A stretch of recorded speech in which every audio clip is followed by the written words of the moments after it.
ज्यादातर Instagram creators को एक पॉइंट का कंसर्न रहता है और वो है कि वो अपना कंटेंट किस तरह से एंगेजिंग बनाए। तो आज के वीडियो में हम ऐसी 5 चीज के बारे में बात करेंगे जिस पे अगर आप वर्क करते हैं तो आप अपने कंटेंट को एंगेजिंग बना सकते हैं।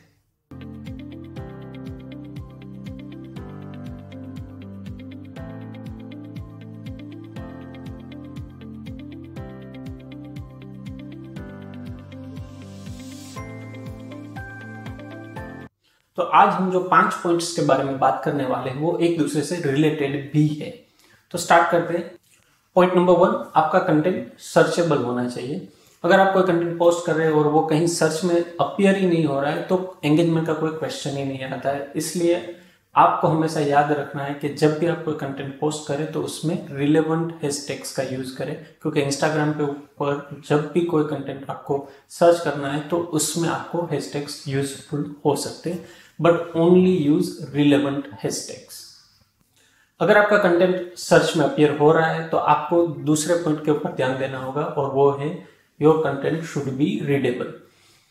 अगर आप काफी सारा कंटेंट इमेज के अंदर ही प्रेजेंट कर रहे हैं तो आपको 2 चीजों का ध्यान रखना होगा। नंबर 1, आप फॉन्ट टाइप इस तरह के सिलेक्ट कीजिए जो इजी टू रीड हो, और नंबर 2, फॉन्ट का साइज इतना सफिशिएंट बड़ा रखें ताकि यूजर को कहीं जूम इन करके रीड करने की जरूरत ना पड़े।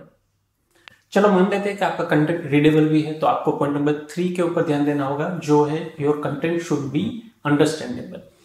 यानी कि आपको आपके कंटेंट के अंदर जार्गन से या एब्रीवेशन से या टेक्निकल वर्ड से वो बहुत सारे यूज नहीं करने। अगर इस तरह का कंटेंट आप प्रेजेंट करेंगे तो वो बहुत कम कॉम्प्लेक्स हो जाएगा समझने में। इसलिए हमेशा याद रखिए कि आप सिंपल लैंग्वेज ही वहां पे यूज कीजिए। चलो अब ये भी मान लेते हैं कि आपका कंटेंट अंडरस्टैंडेबल है, आप सिंपल लैंग्वेज ही यूज कर रहे हैं, तो आपको पॉइंट नंबर 4 के ऊपर ध्यान देना होगा और वो है your content should be actionable.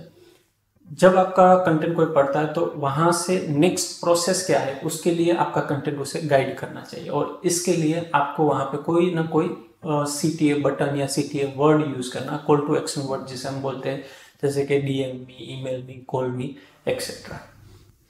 अगर आपका कंटेंट एक्शनेबल है तो आपको पॉइंट नंबर 5 के ऊपर वर्क करना होगा और वो है your content should be shareable. यानी कि जब आप अपने कंटेंट का प्लानिंग कर रहे हैं तब आप इंश्योर कीजिए कि आप अपने कंटेंट के अंदर इतना वैल्यू दीजिए ताकि रीडर का तो रिक्वायरमेंट सेटिस्फाई होगा ही होगा, बट वो उसे इंस्पायर करे कि वो अपने फ्रेंड्स, फैमिली मेंबर्स या कम्युनिटी मेंबर्स के साथ आपके कंटेंट को शेयर करें। अगर आप ये 5 चीजों को जब कंटेंट प्लानिंग कर रहे हैं तब इंप्लीमेंट करते हैं तो 100% आपका कंटेंट एंगेजिंग होगा। अगर आप इंस्टाग्राम मार्केटिंग और सोशल मीडिया मार्केटिंग की और भी काफी सारी इंफॉर्मेशन जानना चाहते हैं तो ये वाला प्लेलिस्ट आप जरूर देखिए, और आज से ही आपके कंटेंट में ये 5 चीजों को इंप्लीमेंट कीजिए और अपने कंटेंट को एंगेजिंग बनाइए। Good luck.